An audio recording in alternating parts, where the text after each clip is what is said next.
welcome to On Air at Groundswell. This is a special podcast series for the Farmers Guardian podcast brought to you by the School of Sustainable Food and Farming at Harper Adams University. This session is all about water and waste and that pivotal role it has to play in the resilience of farm businesses. I'm joined by a fantastic panel here. Lizzie, could you introduce yourself, please? Sure, Lizzie, Halton-Harrop. I farm in partnership with my mum in South Shropshire and also with my boyfriend Rob, and we have a herd of pedigree Aberdeen Angus cattle. And Rob? Rob Havard from Worcestershire, pedigree Aberdeen Angus, farming with Lizzie from 50 feet to 1,000 feet. Eleanor, Gilbert. Just finished my 4-year degree at Harper Adams in crop management, and also an arable farmer, and also have a social media following to engage the public about farming. And Megan. I'm Megan Whatty, so I work for Leaf Linking Environment and Farming. I'm not from a farming background, but I've grown up in Cornwall and then I've slowly moved back into the industry. So, first of all, what do you think are the fundamentals to getting water and waste management right on farms? So, Lizzie and Rob, are going to start with you. Lizzie? Sure, I think for us with our farming system, we're really trying to improve the way the ecosystem functions. So the way we monitor things, we do a lot of observation around those core ecosystem processes. So we look at things like the water cycle and how well that is functioning, so making sure that a lot of water is infiltrating, and that can happen by having the right plant species in the ground, so the deep rooters, and also with our cattle management, making sure they're never in the same place for too long and keep moving them on. So yeah, that's really important to us. And then, yeah. I think certainly in terms of waste management and water as well is having water infrastructure around the farm so that we can get water and manage our grazing better. And then we can, if there's a problem with ground conditions, if we're feeding on site, and we need to be able to move the cattle to wherever we need to put them, and having that infrastructure right is really important for that. Obviously, boiling weather here today, but the last couple of months have been tricky weather-wise. How have you managed that, and have you found any challenges on farm over the last couple of months?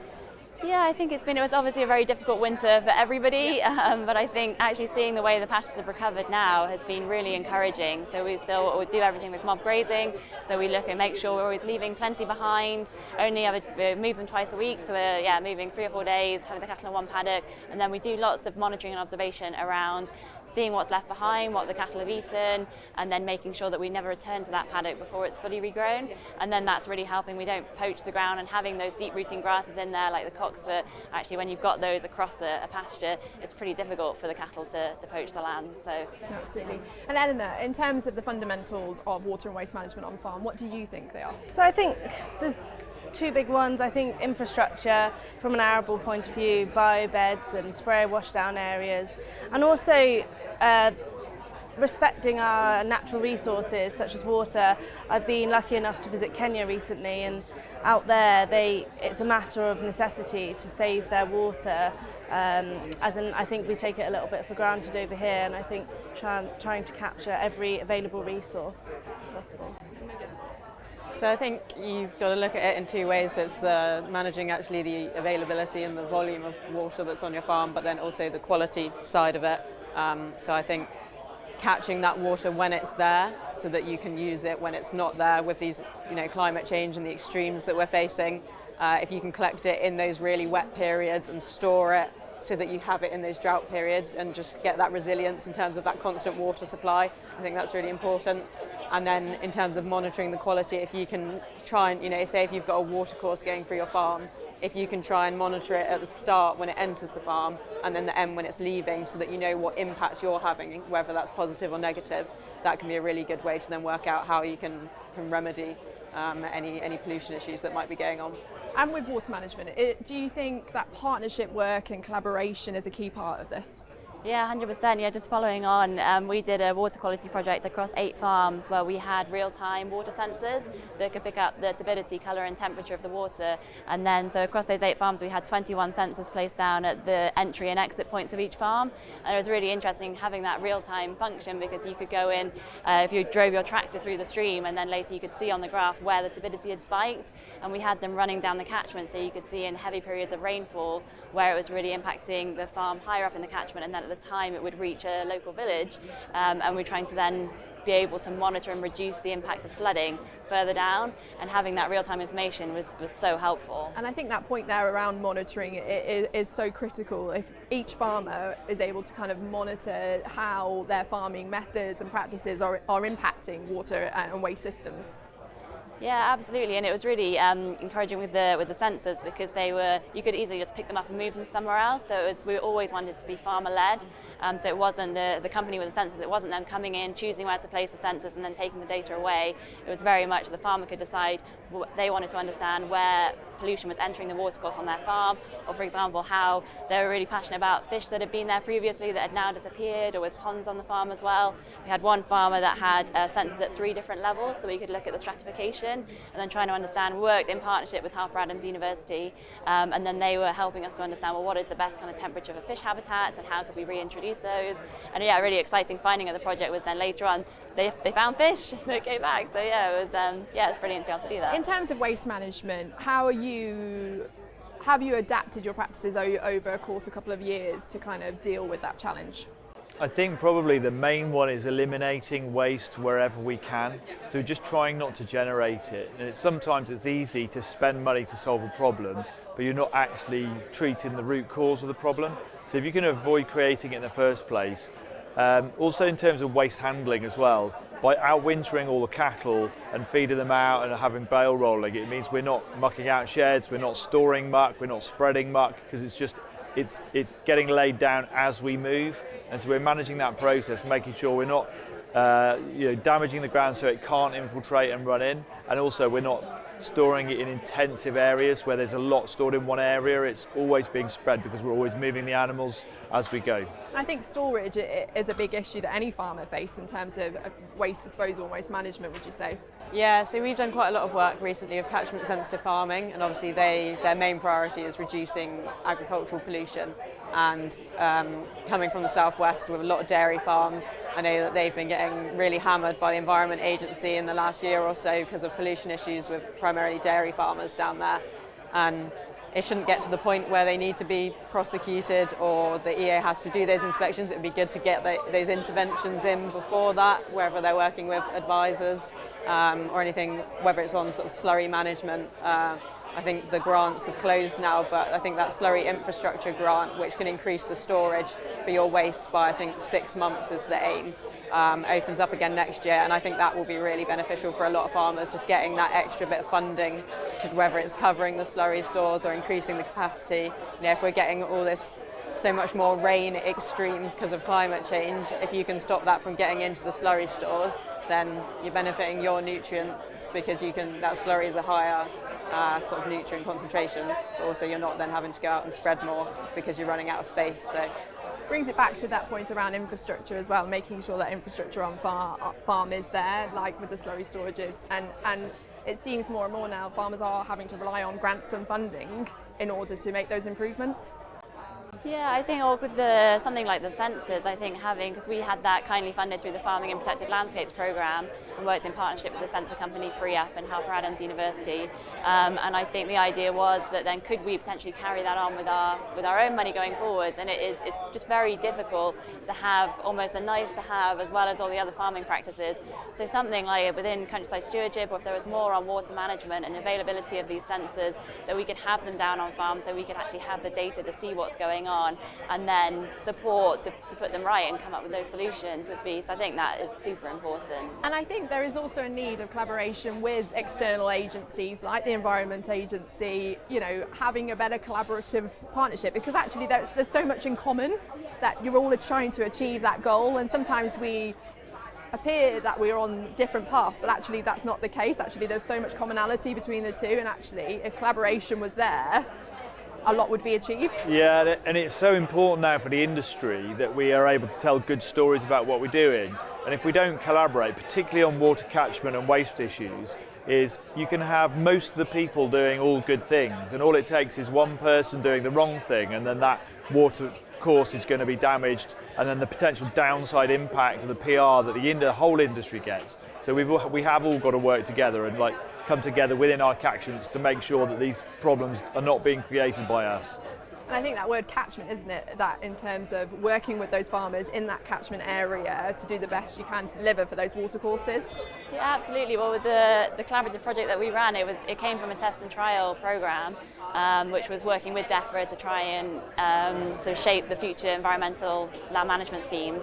And out of that, the farmers had to come up with their own projects. And so out of 15 farmers, 8 farmers came to me saying, could we do something on water quality? And I didn't really know much about it water. Exists in the first place, really. It's that. Yeah, and then wanting to work together, and then we had workshops where they could see what was happening on other people's farms, and it was really a supportive group that wanted to learn from each other and then be able to improve the water quality in the area. In terms of soils, obviously such a big topic, a real asset to farms now are the soils. How is that linked with water management and waste management, particularly water? I mean, for us, I think it's all about the soil health. So if we can increase the organic matter in the soil, that hugely increases the water storage capacity that we have. It reduces the amount of runoff, but also it increases the infiltration. So in terms of high rainfall, you've got deep rooting species allowing the water to get in there, but then the storage as well. Not only does it help you in a wet time, that we've had a couple of drought summers in the last few years, and having the water stored in that organic matter also helps us maintain moisture, makes the grass grow again. So actually, by managing our soils properly, increasing organic matter, keeping soil health good, it helps us in all scenarios, and essentially that helps everyone downstream of us too. But to get to that ideal point, how long has it taken you, on your farm to get to this point?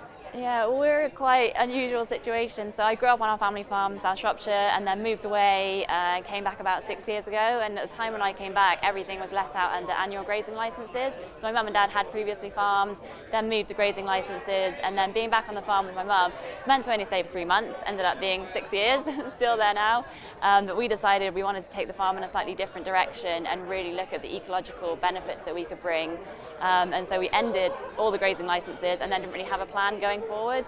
So we rested the grass in between 12 to 18 months. We had no livestock on the farm, didn't do any intervention with any machinery. We just let kind of nature take over and do the recovery that it needed to. And that rest has been, I think, one of the best things that we did, just making sure we're getting the ground into a good state before we introduce the herd of pedigree Aberdeen Angus. And that's, I think rest and a bit of animal impact in the right place at the right time, that's how we've got to where we are. And we started, so we rested the land between 2020, 21 and 21, introduced the cattle in 22, and that's been, it's been good. And if you can't rest it, because you've got stock on farm. Obviously different farming systems are different, and if you don't have that opportunity to rest, you have to incorporate it to allow the soil to breathe. And so you can just, by managing your grazing systems, increasing the rest time between grazings in your rotation can really make a difference. And even if you can, if stock prices are high, you can destock a little bit and then allow maybe just a corner of the farm to have a bit more rest in the rotation. It makes a huge difference. But then the other side of it as well is having the diversity of species. Some plants, some of the grasses like the cocksfoot, tall fescue is very deep rooting. You need some of those. You need some herbs with deep roots as well. And then you've got the matted roots and some grasses and the herbs. And all of those things on that diversity in the root zone together absolutely just can change it. 2, 3, 4 years, you can do an awful lot of good. A common theme across all these sessions is that idea for farmers starting out on this journey. It's a mindset change for many of them. Would you agree, Megan? Yeah, I mean, I think having the sort of catchment-based groups and the demonstration farms and that side of it is so key to, any sustainability topic, but specifically, water and waste management as well. I think the catchment-based approaches where you have facilitators working with cluster groups is just so good for getting those farmers together. And there might be neighbours but who haven't spoken for years, but you get them all in a pub, you pay for a few pints, and you get them working towards a common goal. And it does so much to build those shared sort of conservation efforts between farmers and landowners. And if you can start with that side of things and the bottom-up approach, rather than having to get to the point where regulation has to enforce water restrictions, pollution restrictions, then it's just a so much more successful way to do it, I think. That idea of regulation, do you think there needs to be more? I don't think we need any more rules, really. I think ultimately we've all in the farming community got to realise that if we don't sort this out ourselves and if we don't do the right thing, then that's going to impact the public's opinion on what we do. And I think it's our responsibility to make sure we've got great messages, and that, you know, it's best practice for our industry, and this is all the environment that we live in as well. These streams are the streams that we take kids to paddle in the summer, and you know, so we need to look after them for us and our community, and it's just taking responsibility, I think. Do you think that responsibility message is cutting through? Do you think we are demonstrating, you know, the positive work that's being done?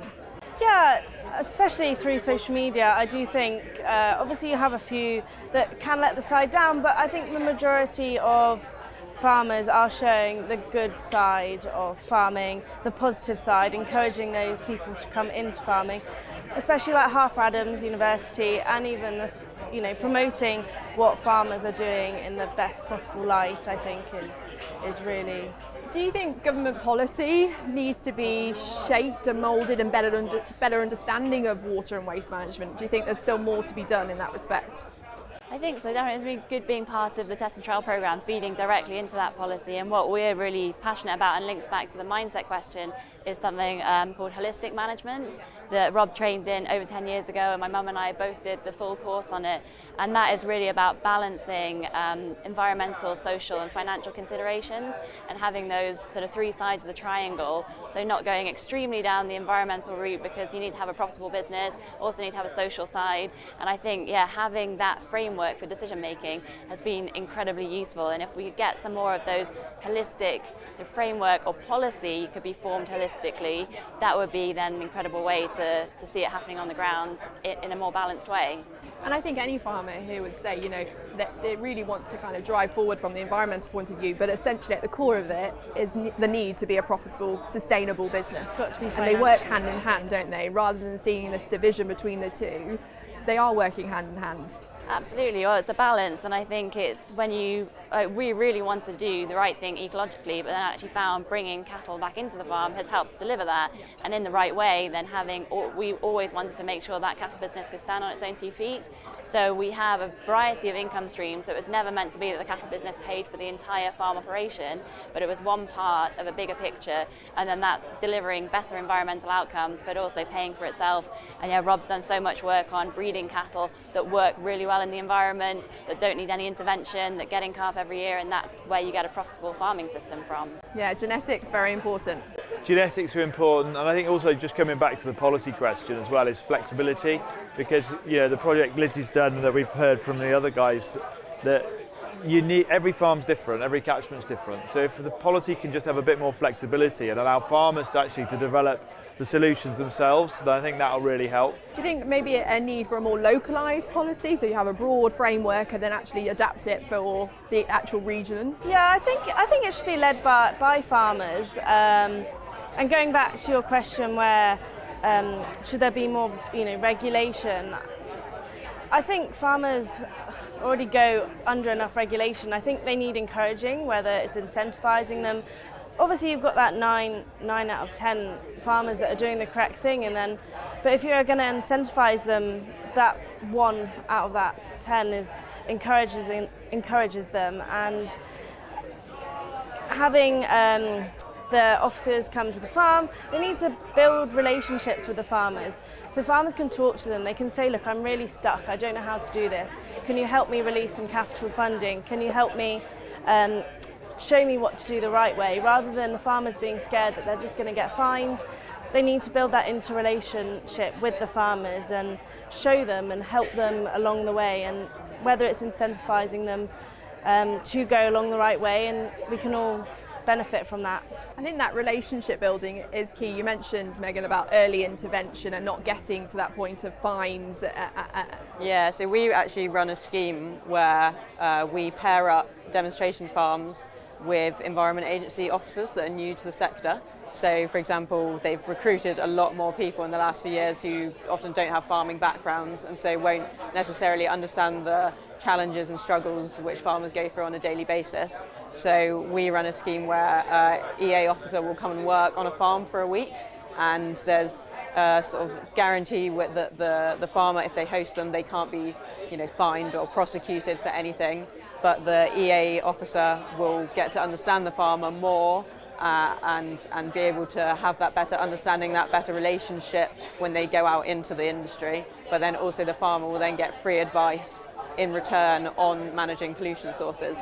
However, that's only a handful of farms each year. So if something like that could be scaled out, where you've got, EA officers, different people within sort of civil service actually building those more close relationships with farmers, I think that would do a lot of good. I think trust is important. Trust is really key in this topic, and developing that more positive relationship, because essentially we should be working together and we all have those same end goals, and there shouldn't necessarily be that divide. Obviously the River Wye has really been put into the limelight recently. I'm just interested in terms of LEAF and kind of the communication you're having with the sector around that.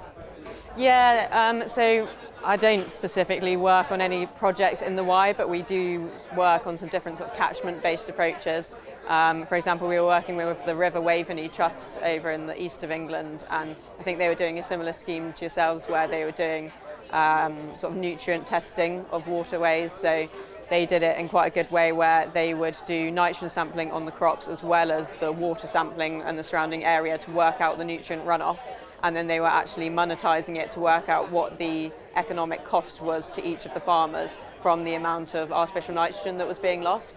And I think that was a really good way to make people realise actually the implications of nutrient management, because if they could see in hard facts that it was costing them as well as costing the environment, then I think the next stage from that is then trying to sort of work out how they can reduce those fertiliser loads to reduce the pollution. But maybe having something like encouraging farmers to benchmark with each other, so they all know what their soil or water quality is like, so if a new one comes in they can all share that, maybe incentivise them to do it that way. Rob, you mentioned around destocking and waste management. Obviously it's a tricky issue to navigate through, but how much of a role is destocking in? I don't think I would say that it's an aim. I think it's a tool. So it might be that you might need to just destock a little bit, depending on what the stocking rate is, just in order to get your soil in better shape. And what we've found is if we do that, then we can then start to bring stocking rate back up, but not to a point where it affects the soil negatively. But then you just sort of follow with a little lag behind the improvements in soil health, and then you might actually be able to take stocking rate higher than you had before, but you've got to sort the soil first to get your productivity up and have that as low cost as possible. And I think sometimes we do get stuck in a production mindset where it's like we're just going to produce the most, but that might not be the most profitable decision. We need to produce at that optimum level rather than the maximum level, I think. And in terms of kind of livestock grazing, those conversations that you have with your members? Yeah, I mean, there's a lot more interest in the kind of regenerative practices that you've spoken about, so people looking into whether it's mob grazing or herbal lays, and I think it's quite good that, SFI, for example, there's quite good payments coming through for herbal lays and trying to put more sort of resilient grasslands systems in like that. But it's good to see that people are starting to realise the sort of links more between the livestock farming and the runoff issues, and I think farmers are very conscious of it. But it's getting those support networks and those funding in the right place to help them transition to a better place. Looking ahead long term and in the future, specifically on your farms, what are you hoping to introduce, implement to tackle water and waste management more effectively? Yeah, I think we'd like to look at it as the whole approach, so again using holistic management, and we have plans to plant, so we're in a higher tier countryside stewardship scheme now, so from this autumn we'll be planting about 90 hectares of wood pasture, which we're really excited about. We've got lots of bits of woodland all over the farm, but actually to have trees incorporated in the grassland system will then help with that infiltration and then also help with the livestock management, and so that's a big thing. Also doing some species-rich meadow restoration, so that's the plan over the next 10 years, and then going to have a native Aberdeen Angus herd at Pollardine and be growing that. So yeah, a few plans. And then Worcestershire as well, yeah. Definitely. And then what's going on in Worcestershire then? I think one of the key things is how we're managing our wintering. So again, which comes down to managing the waste, or just trying not to produce the waste. And with Worcestershire and at Shropshire actually, using the woodlands potentially a little bit more sensitively to have stock in the woodlands during winter, bit of feeding of the right kind of hay in the right places can really reduce our need to house and create that waste. So that's something we're looking at. Perfect. Well, I'm going to go around to each one of you and say what would be your top tip for managing water and waste?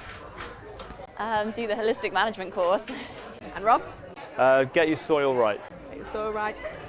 Something we've not talked about, but I think we could use innovation to help with our waste and water management. For example, the Earth Rover, something which is up near Harper Adams, they're using weeding technology, which is going to obviously reduce compaction because it's very light, reduce surface runoff, reduce the need for pesticides up to 95%. So using that whole approach of innovation coming into the farm, it's just we need to get collaboration throughout the supply chain to fund these onto the farm across. I think that's a really important point. Innovation and technology plays such a critical part in all of this. Definitely. Megan? Probably monitoring and benchmarking, knowing how much water you're using, what's going into your water, what runoff is coming off your farm, having that actual solid data which you can then use to make decisions, I think is really key. I think just initially, when you mentioned about water runoff, identifying those areas on the farm where that's happening, that just a simple map and actually doing a walk around the farm is a good starting point.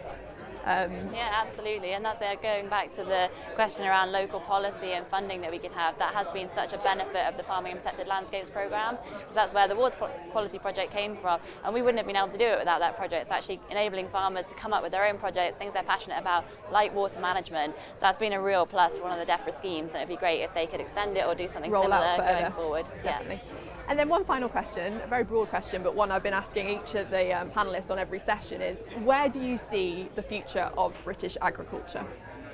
That's a big question. I think we're in a really exciting time at the moment. It's fantastic to see 8,000 people at the Groundswell conference. This event's grown and grown over the years. Yeah, so there's definitely a shift now. I think we had early adopters of regenerative agriculture moving more into mainstream now. And so I think we're at a really exciting time that we are seeing the benefits we can bring to the environment with more sensitive farming practices, and so I'm pretty optimistic for the future. Brilliant. Rob? Yeah, I think similar, but I think what we're seeing now is the kind of early adopters have come in, and now you've got the main edge of the main part of the industry starting to look at the regenerative side, and I think bringing these people who are incredible at doing productive agriculture, and then they're going to incorporate more ecological approach as well, can make sure we've got profitability covered, but we've got the environment covered, and that'll help our rural communities as well. It's running those side by side, isn't it? That's key. I'd say farmers are really, most of them are doing the best they can to get the sustainability and do regen practices, and I think collaboration within the supply chain is starting to happen, and I think it's going to really help across in the future. And Megan? I think going forward, sort of collaboration and working more together to sort of close the loop is going to be really important. It's really nice to see DEFRA recognising that they need to fund, facilitators to get farmers working together more, and then having that joined upness of, say, corporate companies or water companies sponsoring collaborative action, events like this to see, the supermarkets working better with the growers who are working better with the agronomists, It just seems to be more joined up, and I think those buzzwords of partnership and collaboration has been like a critical part of this discussion. So it's lovely to hear, but thank you ever so much for your time. Enjoy the rest of the show.